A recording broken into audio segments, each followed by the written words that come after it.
On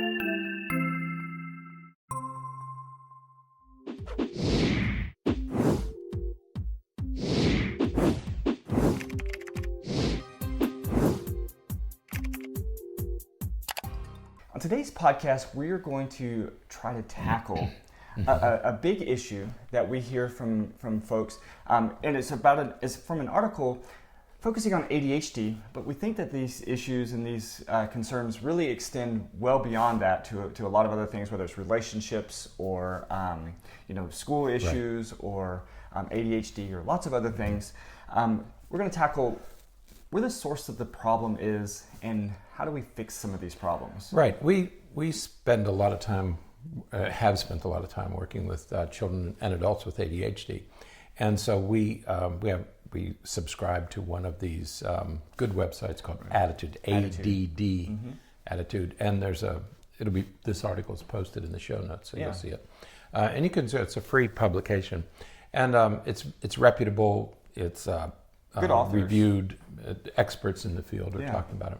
And so one of these happened to pop up in my email the other day, and the title of it attracted my attention. The title of it was, "Dear Parents, You Are the Solution." Yeah. And I thought, let me take a look at this. As I read it, it suddenly occurred to me that what they're talking about with children with ADHD mm-hmm. could apply to almost anything we do, right, to depression, to anxiety, even to couples right. who are struggling with a relationship. So the information in this article, though it focuses on ADHD, applies across areas. Right. So we're going to talk about it in a much broader sense than what the article talks about right. it. Though, again, we think that all the points really hit on some important factors related to many things in our life. Right. When we see things like whether it's ADHD or it's relationship issues or anything like that, we're always looking for what is the solution? How do we fix this? Right. That's right. Yeah. That's right. So that's where it begins, because parents come in and the expectation is that we can fix the child. Right. I want you to fix my child. There's something wrong with my child. I want you to fix my child. That's generally what we're asked to do. Right. Mm-hmm. Right. And it's that same tendency, whether it's relationships or anything else, where the goal is to fix it, but we tend to look for the fix to be something outside of us. That's right. We want to fix the child if the child is having ADHD problems. We want to fix the child if they're having academic problems. We want to fix our partner if we're having relationship problems. That's right. And so we're always looking to solve the problem, but we see the problem as external to us. That's right. And that's the first thing, because the first thing is, I want you to fix my child. The second thing is, by the time most parents get here, mm-hmm. they're pretty frustrated, right, or they're at their wits' end. They've tried everything, right, those kinds of things. That's right. So what do you feel? So number one is fix my, what we're asked to do. Number two is, what are you feeling? What is somebody feeling when they come in for couples therapy, for marriage counseling, to help with their children? Mm-hmm. One is, I want you to fix the kid. Right. Okay, that's what they come in for. And even though we know you can't change others, that whole phrase, right, you can't change others, you can only change yourself. But what's the question we're asked? I want to change the other. I want to change the kid. Right. Okay. And and what we're asked to do is, I want you to make my child normal. Right. Okay. Mm-hmm. I want you to take this child, and I want you to make my child normal, or at least I want you to make my child problem-free. Right. Okay. We say in our business, reduce symptoms. But what we're really being asked to do is, I want you to make my child normal, so that normalize them. Right. Normalize my child. Okay. So you come in, number three, at your wit's end, at the famous street, wit's end, because you, as you say, you've tried everything. Right. Okay. But most of what people have tried is simple reward and punish systems. Yeah, and very often, very often people come in and say, I need new ways to punish my child because this isn't working. Yeah. Or what can I do to reward my child to get her to do what I want her to do? Okay, so most parents, when they say they've done everything, what they're really talking about is they're talking about reward and punish systems. But this author, who's a professional, had a laundry list of interventions that she had tried. I want to read a couple of them. Acupuncture, food elimination diets, occupational therapy, craniosacral therapy, chelation therapy, homeopathy, horseback riding, vision therapy, martial arts, cogmed, neurofeedback, counseling, and chiropractic care. She had tried all of these things with her child with ADHD. It had to cost her, we're talking about thousands or maybe tens of thousands of dollars. Yeah. I mean, some of these things are really, really expensive. So she had really tried everything. So you're at your wit's end, you're exhausted, or you're angry, or you're frustrated. That comes out, okay? And you feel like a parent failure. Okay? Like I have somehow failed my child. Now, what you're dealing with here is you have a conflict between the child you wanted and the child you have. Right. Okay. We do talks. One of the things we ask our audience is, when you were pregnant, what did you pray for? Yeah. Usually it's a healthy child. I just want a healthy child. Yeah. Okay, that's all I want. God, just give me a healthy child. I won't ask for anything more. Right. Okay? 10 fingers, 10 toes. That's all I want. Yeah. I can deal with everything else. Just give me a healthy child. Yeah. When they're teenagers, what do you pray for? Well, right. As soon as they go into school, then we hope for straight A's. I don't want a healthy child. I want a straight A child. I want a perfect child. I want a sports superstar. I want popular. I want cute. I want motivated. I want we have a whole different set of wants after we get what we wanted. Right. Okay, because you do have a normal child, and now you want more. Okay, so you're always got these deals going. Okay, and then. If you don't get that, when they get to elementary school and they're not getting all A's, well, now I want a whole different set of things, okay? And if I'm not getting those, I am going to change her so that she is what I want. Not what I prayed for initially, but what I want now, what I want for her in the future, okay? And to do that, I have to change her. And if I, as a parent, can change her, then I will hire somebody else to help me change her, okay? And we begin this process. Because if the child isn't what I want him or her to be, there's something wrong with the child. That's right. Not something wrong with what I'm asking for, but something wrong with the child. Right, that's right. And so, as this woman says, and the woman who wrote this article is a therapist who deals with children with ADHD. Right. So now she has a daughter with ADHD, and suddenly she had this revelation, this epiphany. Right. And so she said, what I wanted more than anything was to change her. Right. Okay? She tried everything to change her daughter. And what she discovered was, and this is a lovely sentence, I needed to come to her with a radical acceptance of who she was and how she struggled because of her ADHD. Right. And so the real work began when this mother realized that she had to change something about herself in order to help her child. Right. Okay? Yeah. And again, as we expand this out to include other things, many times when we are in relationships, and relationships will introduce a slightly different scenario, of course, because now we have two people who are making independent choices. When we're talking about a kid with ADHD, we're not really talking about a kid who's making a choice to be bad, have problems or be bad, as we are referring to it. We're talking about a kid who maybe is not able to control some things. So this has a slightly different perspective. But in relationships, we're talking about two people who have to come to the table and come to an agreement about what is wanted in the relationship. But again, one partner isn't going to change the other partner. You have to look within yourself as to what you're wanting. That's right. And if what you want isn't what the other person is going to give, you either have to change what you want, or you have to decide what you're going to do with the relationship. That's it. Because you're not going to change the other person. Right. Okay. I mean, you can't. No. You can't change the other person. Right. You might change the little superficial behavior. Or change them temporarily. Right. That's right. But everybody's going to go back to basic temperament. Right. Okay. And so what this therapist is saying is, where does the change begin? Fix you first is what she says. Okay. Absolutely. She said, if you want to change a child, if you want to do it, fix you first. And then she goes on to say, you can swim against your child, the current that your child, you can swim against that. But she said it's a lot easier to swim alongside the child. And we say that with parents of teenagers. Stop fighting with your teenagers.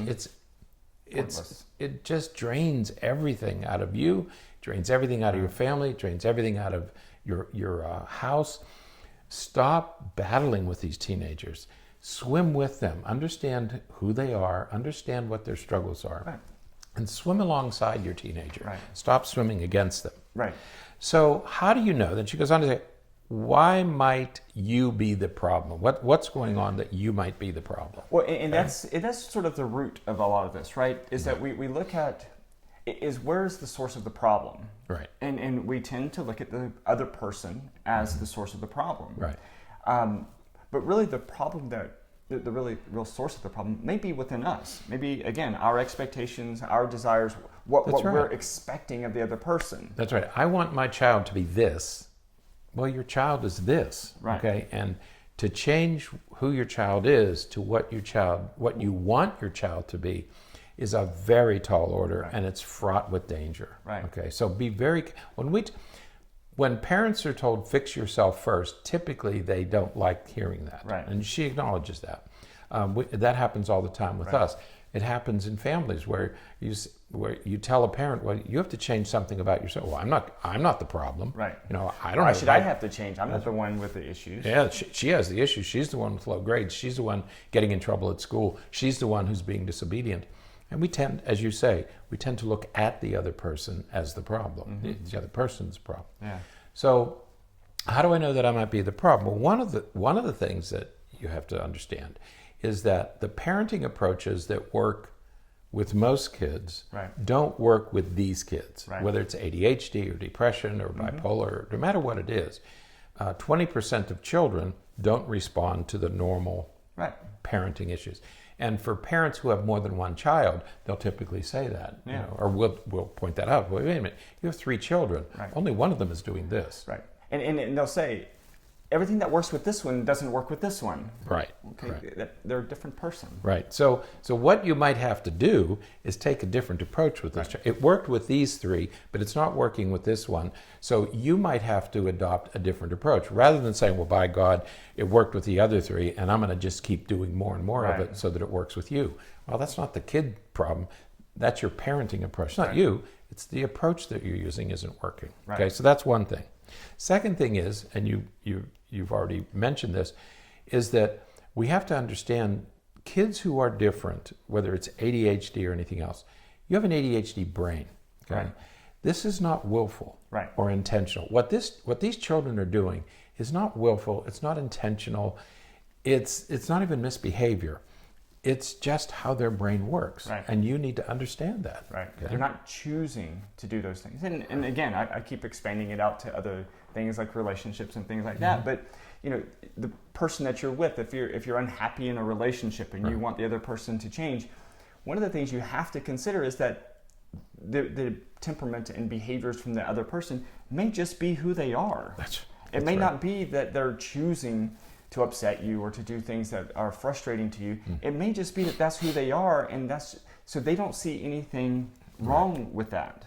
That's right. And remember we talked about egosyntonic and egodystonic. Right.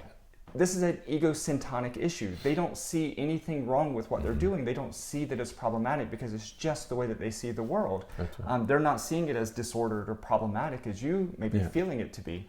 And we have to consider that. And how many times have we said children don't get up in the morning to figure out how to misbehave? Absolutely. I mean, no kid does. No child gets up and says, okay, how can I cause problems for everybody, including me, today? Right. That's not how they get up. They get up and they do things to get their needs met. Right. And sometimes people don't like that. Yeah. Okay. So that brings us to point 3. They trigger our emotional hot buttons. Okay. How many times do you say, boy, if I'd have done that, my father would have killed. Boy, if I'd have done that, my mother would have peeled my skin off. Okay, fine. But that's get your hot button. Right. They're triggering your hot button. So you have to make sure that they don't trigger your little things. Right. There are some parents who are very sensitive if children say, use 4-letter words. Right. Okay, because 4-letter words are important to the parent. Right. The child doesn't mean anything by it, but the parent is triggered by that. Right. Other parents get triggered when kids get older and they say, well, I'm an atheist. Okay. Right. If parents have a strong faith, that would be one of their emotional hot buttons. Okay? Right. The problem with emotional hot buttons is it leads to the 4th problem, which is reactive parenting. Right. Rather than proactive parenting, you're reacting to things. Right. So you have to stop reacting. Right, because when that happens, what it means is you're taking it personally. You're seeing what the child's behavior or the other person's behavior, and you're taking it personally. That is an affront to me. Mm-hmm. They're attacking me. And how many times do parents say, he's doing it just to make me upset? Right. He's doing it just to take me off. And it's typically, I've rarely seen it to be the case. Certainly kids or even your partner might do things in retaliation, that you do something to upset them, and so they'll do something to upset you. That's not an uncommon back and forth that happens. Right. But by and large, things that kids do, things that your partner does, isn't to upset you necessarily, because again, why would they want to do that? Why would, if they cared about the relationship, if a kid doesn't want to be in trouble, so if they don't want to be in trouble, why would they do it intentionally? That's right. That's right. And the next problem is, and you kind of moved it in that direction, is maybe there's just a dysfunctional communication pattern here, okay? Yeah. And so what we see very often is, and we see this in our offices all the time, is that parents will negotiate, and they'll explain, and they'll lecture, and they'll cajole, and they'll bribe, and they talk, and then you can see the child glazing over as the parent is talking. Maybe what you should do is just listen. Just let the child talk. Let the child, especially teenagers, let them explain what life is like for them. Right. You try to understand their perspective rather than you forcing insisting that they understand they already know your perspective because they've heard it 1,000 times. Till they glaze over and fall asleep. Stop lecturing your kids. Stop talking to them. Stop negotiating. Stop explaining. Listen to your kids. Let them talk and listen to them. Right. Okay. And it's not doing so. Isn't giving in to them. Isn't allowing them some freedom or some authority or anything like that. Doing so just means that you care their perspective. Care about their perspective, and that's what they really want. And that's what teenagers tell us. Yeah. I just want my parents to listen to me. I want them to understand what I'm going through. Right. That's all I'm asking for. But instead, parents want kids to understand how the parent is feeling. Right. Okay. And the last reason to fix you first, and this is something I want you to think about very carefully because it is really, really important. It's something that that I've never said. I've thought it sort of. The most important reason to fix yourself first is that when you come to a therapist or a counselor, or you're getting advice from anybody, doesn't have to be a therapist. What we do here in a 50 or 60 minute visit, we can teach your child skills. We can teach them strategies, okay? But what you're asking the child to think about this, you're asking the child to take this lesson that they learned in therapy and bring it home and apply it. What do kids with ADHD not do? Right. They don't use the skills that they have. Right. They know what to do. They know. It's the difference between knowing right from wrong and being able to act on what is right and wrong. That's right. I mean, we're asking a kid with ADHD to remember, to be mindful, to think about this, and to apply the strategy in the real world. To inhibit impulses, which by definition, if you have ADHD, is something very, very difficult to do. So remember, you're asking them to do the very thing that they can't do. Right. So you have to be able to do this at home. I mean, you are the person. You're with the child 167 hours a week. We're with them 1 hour a week. Right. Okay. Maybe every week, but probably every 2 or 3 weeks. Right. So the work that has to be done by the parent. So the parent is the solution. Right. Okay. So keep in mind that your child's ADHD is part of who they are. Right. And you have to remember that no matter what you do, they're still going to have all these characteristics, with or without medication, with or without. And that's why when people come in, I saw a person, a young teenager, this past week, and I said, I'm not going to give you strategies. Yeah. I can give you strategies, but she's not going to use those strategies. Right. She has to, first of all, make some decisions about what she wants. Absolutely. And that's, I think, an important factor to remember, again, as we expand this out to other problems, let's say problems with relationship. You can do all the work on yourself that you can do, But if your partner that you're having a challenging time with, if they're not willing to do the things that they need to do to deal with their part of it, again, you're not going to change them. Right. If they're not willing to do it, then again, that's how you have to again weigh what's happening in the relationship, because it takes both people to take their part. As you were saying with kids with ADHD, when we work with them, one of the things I often tell them is, I'm going to work with your parents so that they do their part, but you still have to do your part. That's right. You still have to work really hard. You still have to really try, and you have to, do these things to start moving in the direction that it sounds like we all want to move in. That's right. If the child doesn't want to, that just introduces a completely different scenario. Right. Now, if your partner doesn't want to, then that introduces a completely different scenario. It doesn't matter how many strategies you have. It doesn't matter how many date nights you have. It doesn't matter. Nothing else matters. If the person doesn't have the desire to make that happen, it's not going to happen. Right. And the reason that the information from this article still applies is that you can only fix yourself. And so now you have to look at within yourself and say, are these changes that I want, is this ideal child or ideal partner that I'm looking for, is that realistic? Right. And if it's realistic and if it's appropriate, and the other person's not willing to do it, then I have to make a decision, because I'm not going to change the other person. I'm not going to be able to create some factors that's going to make that other person change. Right. So how do we do this then? How do we become a proactive parent? How do we become the solution? Right, that's right. Because we've been reacting, and most parents do reactive parenting. How do you become a proactive parent? Well, she offers a little bit of advice here. And she said it begins with dedicating yourself to changing yourself, and to create a special time for your child. Now, this idea of creating this time for your child comes from the work of Russ Barkley. He has an 8 and 10-step program for disruptive and children with ADHD. And I think the fourth lesson is you have to carve out time. And she recommends the same thing, and it's only 5 minutes. Yeah. She said, just take 5 minutes. And what Russ Barkley says in his program is, this is not a teaching time. This is a time when all bets are off and you are just devoting yourself exclusively to listening to your child, to being with your child, to reflecting what your child is saying. And she suggests just 5 minutes a day that you focus. You can play a game, you can have a conversation, you can go out and play catch, you can do something. But it's 5 minutes, and all you're doing is building a healthy relationship. Because what are you doing most of the time with these kids? Most of the time, you're correcting them, you're disciplining them, you're yelling at them, you're screaming at them. This is 5 minutes of relationship building, okay?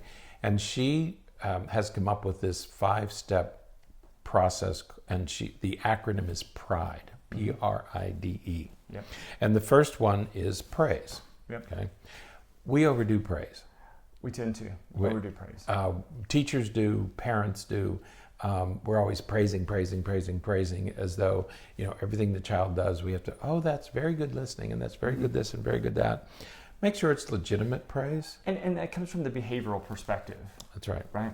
Yeah, it's a form of external control. In other words, I want you to do what I want you to do, and so I'm going to praise you every time. Well, a certain amount of that is good, but we do tend to overdo it. We overdo it, and when we overdo it, the kid, it loses value. Right. Because it's like, I woke up this morning and, I went to the bathroom and mom praised me for going to the bathroom. So it's like, why is that any different than getting straight A's? Right. She just praises me for the same thing. That's right. I get the same comments for everything I do. Okay. So. And one of the things that parents complain about is just, I asked my son how things went in school today, and he said, fine. You don't want to talk about it. Okay. Well, next time your son says, I had a pretty good day, praise that. Okay. If you want that to increase, when he does it, instead of pressuring him when he doesn't do it, praise him when he does do it. Okay. So decide what you want, and stop the criticism, stop the pushing, stop the provoking, stop the poking. And when your child says, oh, I had a really bad day today, blah, blah, blah, say, oh, well, thanks for sharing. I'm glad we could talk about that. Yeah, okay? Absolutely. That's legitimate praise. Yep. Okay? So what's the R? That R is reflect. Yes. Now, I'm not a big fan of reflect. There you go. I'll tell you why. All right. Child says, I don't want to go last. The parent says, you don't want to go last. You're reflecting. You're only, no judgment, nothing. You're only reflecting what the child. No matter how much they beg or complain, simply repeat what they say. It tends to end there. Yeah. I'd have to try that. Yeah. I encourage parents to do it very differently than that. Okay. So, because I appreciate the reflection thing, because I think that what she's getting at there, my interpretation is, what she's getting at there is, I hear you. And so I hear you because I'm telling you back what you said to me. So if the child says, I don't want to go last, instead of saying, you don't want to go last, which would be a very odd thing to say. That's an odd communication, right. I would say, buddy, I hear you saying that you don't want to go last. Right. However, this is the nature of the situation, or this is what we have to do next. Right. And you don't even have to push or cajole. Right. You can just say, oh, you don't want to go last. Okay. Yeah. What else? And we're going to talk about Ross Greene's approach of collaborative problem solving. Right. Okay, so how do we solve this problem? Right. Okay, buddy, we got a problem. How do we solve the problem? Right. So it doesn't have to end just with reflection. Right. Reflection means I hear what you're saying. Right. And again, doesn't matter whether we're talking to a child or to our spouse. Okay? Right. It's the same thing. I hear what you're saying, sweetheart. I understand what you're saying. Okay? Right. But how do we solve this problem? Right. Okay. So it doesn't have to be verbatim reflection. Right. Okay. Right. It's reflecting back. In other areas, you would hear paraphrasing, is what they would say. You take what they said and you paraphrase it so that they know that you hear them and that you understand what they're saying. Right. The other thing you can do, is imitate. Yes. And imitate, again, is something you need to be careful of. What you're doing is you're imitating what the child does. And it makes the child, remember, these are kids who are typically being criticized and punished and put down and pushed aside and marginalized and criticized by their friends. They're bullied by people. What imitation does is when the child does something, the parent imitates it. And it sort of legitimizes what the child is doing. Yeah. Most of the time they're criticized, and all of a sudden somebody's doing what they're doing. Right. And it kind of gives the child a sense of empowerment, Right. because somebody else is doing what I'm doing and I'm not being scolded. Yeah. Okay. Yeah. And again, you just have to be careful that you're not imitating and therefore promoting behavior that you're going to then punish the child for or get onto the child for. You don't want to do that. Right. And the D stands for describe. Right. And describe is you're simply talking to the child about what the child is doing during the day. Right. And again, it legitimizes it. It helps with life. And remember, behavior is controlled with internal speech. Right. Okay. When I'm driving down the road and the light is changing, and I'm saying, in my head, I'm saying, this light's about yellow. It's going to turn red. I better slow down and stop. Okay. That's internal speech that controls my behavior. When you describe, what you're doing is you are articulating what the child should be thinking. Right. So it gives the child practice developing internal speech. Right. We talk about being the child's frontal lobe, and that's what that is. That's you're providing that internal speech so that eventually, what kids typically do is they internalize that themselves. What they hear mom or dad's voice inside their mind, and they follow that even when the parent isn't there. That's right. With kids with ADHD, certainly, that's going to take a lot of rehearsal over a long period of time. That's right. With ADHD kids, everything takes a little bit longer. It takes a lot more patience. And the E in pride is enthusiasm. Yeah. And that's the same thing we talked about with reflection, imitation, reflection and imitation, is be enthusiastic about what your child is doing. It demonstrates that you're interested, that you're paying attention, that you're not just criticizing, but you're also validating and supporting what they're doing. Absolutely. Not for a second, ADHD makes it more difficult, makes child rearing more difficult. It's not an excuse for the. I mean, we don't want to give you that impression, but it does make things a little more difficult, and you have to use different approaches with these kids who don't respond to the typical things that kids respond to. Absolutely. And again, as you expand this out to other things with relationships, romantic relationships or professional relationships, you have to take some of these same strategies and apply it in those situations, because you're not going to change the other person. You're not going to have that kind of influence, nor should you want to. You shouldn't want the other person to change just because you're telling them to change, or that you want them to. And you may need them to. You may need something different than what that other person can give you, but you're not going to, that other person isn't going to be authentic if they're changing just because you want them to. Right. And normally what you get is resentment. Right. I'll change, but I don't like it. Right. And over time, that resentment is going to build. Absolutely. And it's going to come back to damage the relationship. Absolutely. So whether you're talking about a kid with ADHD, or you're talking about a relationship, or whatever the case may be, start with yourself. Start with what you're expecting and what you're wanting from the other person. Evaluate that, and then work through some of these processes to really decide how you're going to proceed, to be the solution yourself. You're absolutely right. And I would say, every time you find yourself in conflict with another person, whether it's a spouse or a relative or a child, your first impulse is, I want to get angry and impose on the other person. Your first impulse should be, what can I change? Yeah. What can I do differently to get what I want, to make that happen? We spend so much time imposing ourselves on our children. What we should be doing is, what can I do differently? I've got a problem. What can I do differently to make this better? Absolutely. So, all right, that is it for today. Work on being the solution to your own problems. So, all right, so until next time, stay happy, stay healthy, and forget to be afraid.